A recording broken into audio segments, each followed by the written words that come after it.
I'm glad you're joining us on Radio Free Georgia's In Tune to Nature program. I'm host Carrie Freeman, coming to you from Atlanta in April of 2022. Today, we're going to be talking about an undercover investigation of the wild animal trapping industry, which is part of the fur industry in the United States. An investigation conducted by Born Free USA in conjunction with the Humane Society, where they witnessed how animals are beaten to death, if not dead already, when found suffering in leghold traps or snares, and the role that government plays in promoting this cruel practice. Yes, we in the United States still allow traps to be set in every state to indiscriminately catch anyone who steps in them. But we will discuss today with our guest, Dr. Liz Tyson of Born Free USA, how and why we can work to ban trapping, such as banning it in federal wildlife refuges, emphasis on the word refuge. As a leading wildlife charity for the last 20 years, Born Free USA opposes the exploitation of wild animals in captivity and campaigns to keep them where they belong, in the wild. Born Free USA's vision is a future where humans coexist with and no longer exploit wild animals. They promote compassionate conservation to enhance the survival of threatened species in the wild and protect natural habitats while respecting the needs and safeguarding the welfare of individual animals. Their website is bornfreeusa.org. There is a website section at /trapping exposed that shows a video and a report from the trapping investigation we'll be discussing today. My guest, Dr. Liz Tyson, is the programs director at Born Free USA. Early in her career, she earned a law degree while also working full-time at a financial PR firm in London. Realizing that the corporate world was not for her, she began looking around for opportunities to fulfill her true life's ambition to work with animals. She was offered the role of education officer and primate keeper at a monkey sanctuary in England. She jumped at the chance and never looked back. Since that time, Dr. Tyson has worked in the UK, Colombia, Spain, the Middle East, Bolivia, Ethiopia, and Peru. Wow. She helped to establish the very first locally run sterilization program for street dogs in the Middle East, worked with local indigenous communities in the Colombian Amazon to bring an end to the hunting of wild primates, ran a UK charity campaigning to end the exploitation of animals in circuses and zoos, and more recently helped to design and plan a new rehabilitation complex for rescued monkeys at Born Free's Ethiopian sanctuary. She also continued to study while working and earned her doctorate in animal welfare law in 2018. In August 2020, Dr. Tyson published her book, Licensing Laws and Animal Welfare: The Legal Protection of Wild Animals. The book outlines the findings of her doctoral research, which is the most comprehensive study of the legal protection of wild animals in English zoos carried out to date. Welcome, Dr. Tyson. Hi, thank you for having me. Yeah, it's great to have you here. Now, can you set the stage by first briefly explaining to listeners what trapping is and who trappers kill? Absolutely. So in the United States, trapping is still legal in the majority of states. A couple of states have moved to ban particular kinds of trapping. That's great that it's not all states. Okay. It's not all states. So California, Hawaii, and a couple of others have moved to ban recreational trapping, but other types of trapping are still legal in the states. So at the moment, the estimate is that there are at least 3 million animals killed in traps in the US each year, and that will be foxes, beavers, raccoons, coyotes, bobcats. The majority are killed for fur. With that 3 million figure comes from the fur industry, so those are the pelts that are sold as a result of that. But we also know that numerous animals are trapped because they're considered quote unquote pests. Or to protect livestock, so killing one animal in order to breed another so that that animal can then be killed. And some people sadly just do it for fun. So I can consider the trapping industry part of the fur industry, because I thought, oh, well, you're trapping them instead of shooting them with a gun because you don't want to get blood all over the fur or something. Like, I still don't understand, why is somebody literally just trapping someone by the leg or some body part?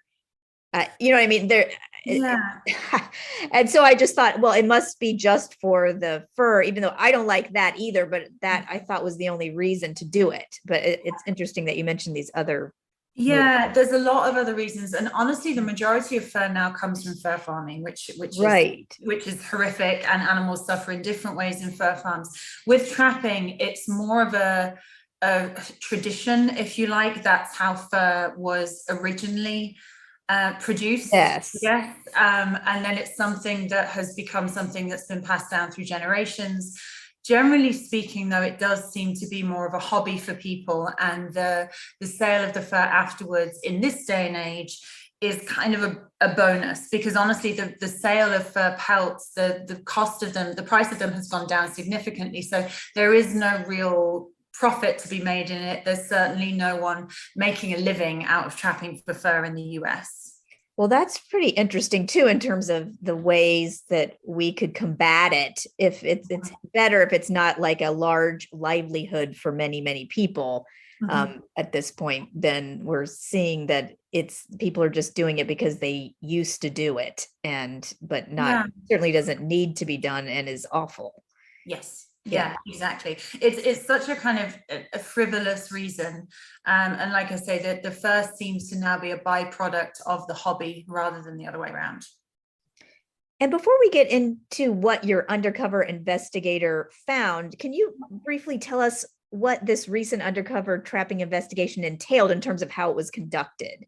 Of course, what we wanted to do, Born Free has conducted 3 major undercover investigations into the trapping industry. One in 2011, another one in 2016, and now again in 2022. And what's frustrating is that, you know, we're still working to get a ban on these practices. And what's frustrating is we have to keep providing evidence to show that this is still happening, and that it's still happening in the same way, that there haven't been any improvements. So this time, what we really wanted to do was really look at the industry as a whole. So we can't go out with every trapper on the line, of course, but we focused initially on the Trapping Association Convention, which was held in Iowa.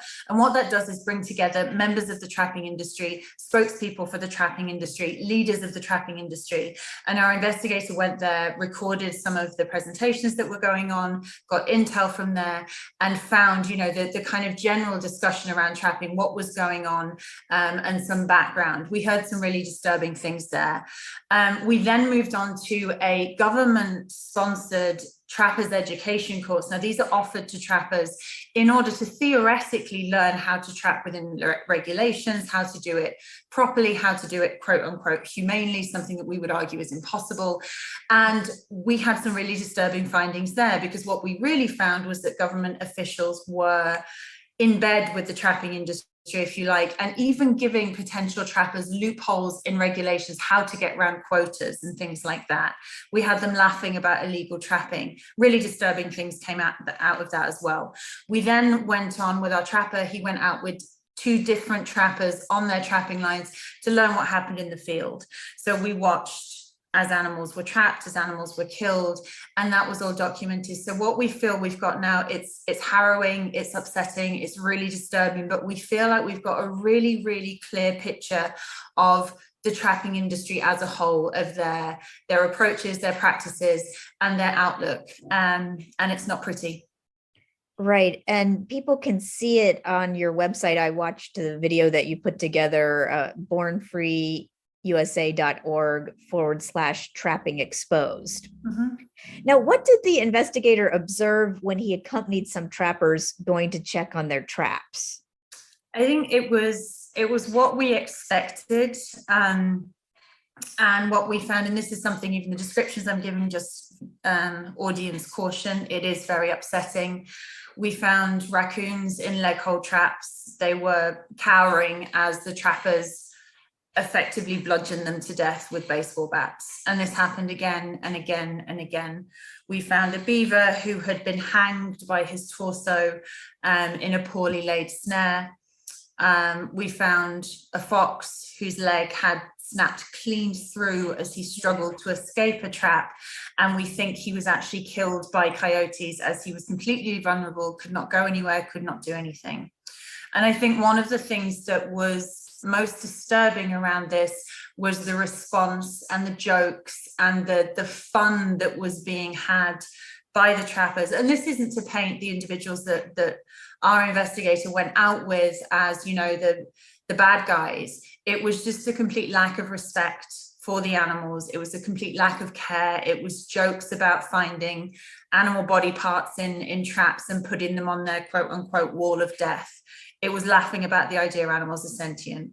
It was seeing this violence coupled with that complete lack of care and respect that I think was just so disturbing and so upsetting.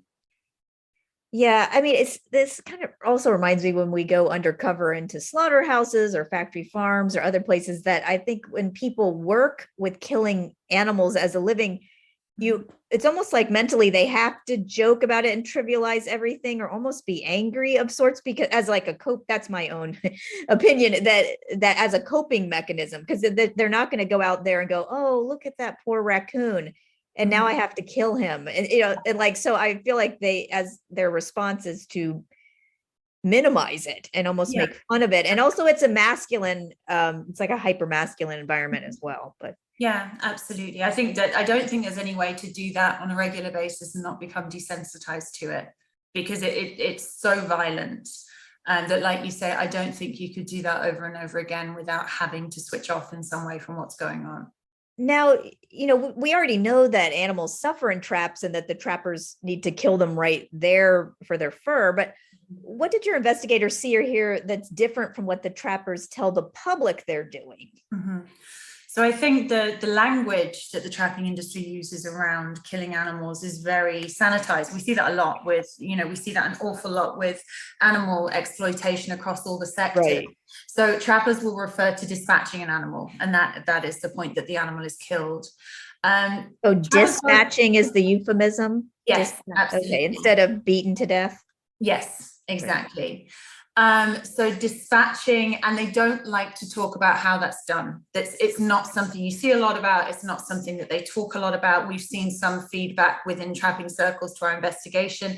And what seems to be the concern is that we showed the quote unquote dispatching of animals because they know that that's the thing that's going to upset people. Now, there was one raccoon who was hit multiple times, I think 5 times initially with a baseball bat.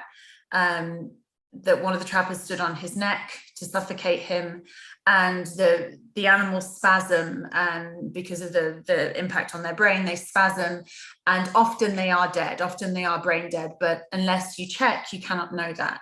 And so a raccoon who was still in full spasm was thrown into the back of the truck after being hit 5 times on the head with this baseball bat. He was holding on to the baseball bat, so he was fully conscious partway through this.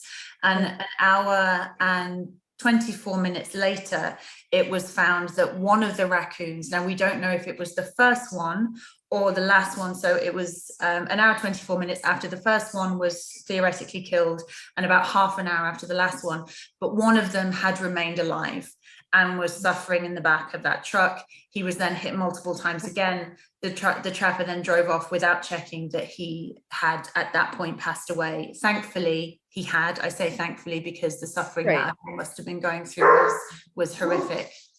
I know, it's upsetting your dog, I hear.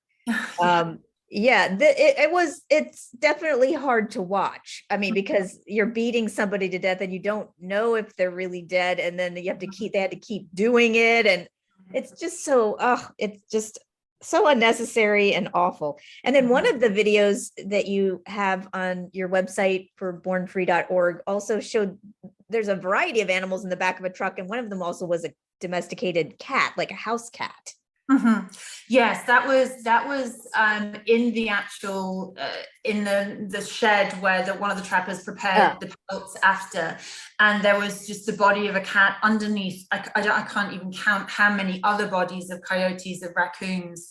And you could see an animal that was clearly a cat. Our investigator asked and said, what was that about? And the trapper he said, yeah, that was a cat who I trapped. And then he just changed the subject. So it's something that we know that domesticated animals, companion animals, are also caught in traps. They are, not that their lives are worth anything more than the raccoons or the coyotes, but it's something, again, that the trapping industry insists that their traps target the animals that they consider to be pests, and that dogs, cats are safe from them, but that is entirely untrue.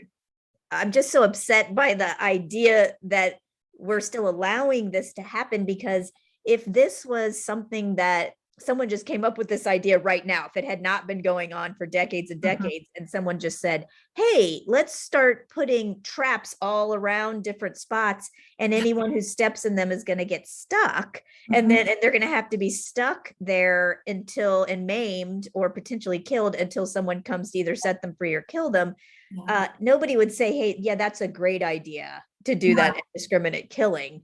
Because I mean, anybody, and it could be whatever, it can snap on your face, it could snap on your leg or the middle of your body. So it's the indiscriminate aspect of it that seems to be the worst aspect. Yeah, absolutely. And it's something that even, the hunting fraternity, sort of pride themselves on a quick kill. It's something that you hear a lot, again, through animal exploitation, the various sectors. The idea of a swift death is something which is often put front and center as a justification that, it's okay to kill animals as long as they don't suffer in death. And again, I would disagree with that wholeheartedly. I don't think they should die, but trapping can't even pretend to do that. Right. And just briefly, what did you learn about how the trappers view the role of government agencies or government regulations during this investigation? Because I remember what you said, like hearing them laugh about kind of getting around some things. And I don't know that, I mean, if this is a legal activity, the government agencies aren't, I don't know really what they're doing to help. Yeah, I mean, there are a couple of things that we saw.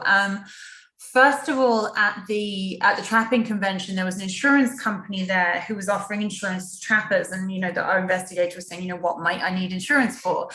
And they were saying, if the wrong animal gets caught, if a dog or cat gets caught, and then they got into the investigator said, what would happen if a child got caught in my trap? Is that the kind of thing that you would get insurance for and you'd be covered for? And they said, well, don't worry about that, because the Department of Natural Resources are on your side if that happens, and they would cite the family for the child tampering with the trap. Now, of course, disclaimer that this was two insurance brokers at a convention.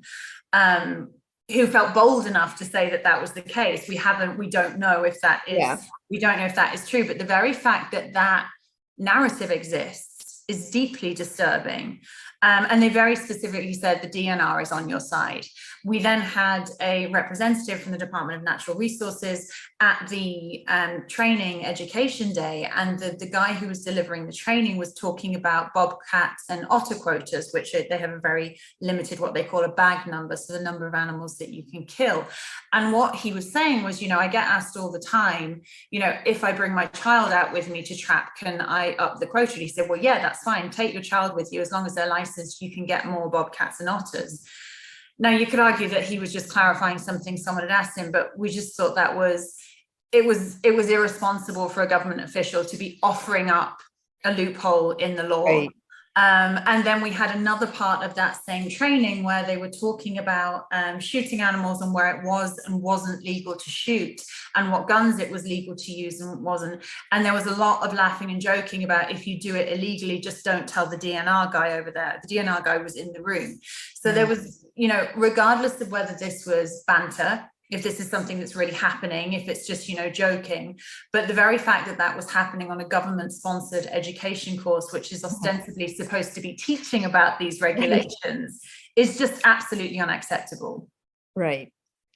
If you're just joining us on Radio Free Georgia, this is In Tune to Nature. I'm host Carrie Freeman, talking with Dr. Liz Tyson of Born Free USA about the cruelties of the trapping industry, based on their undercover investigation, which you can see at the website bornfreeusa.org/trapping exposed.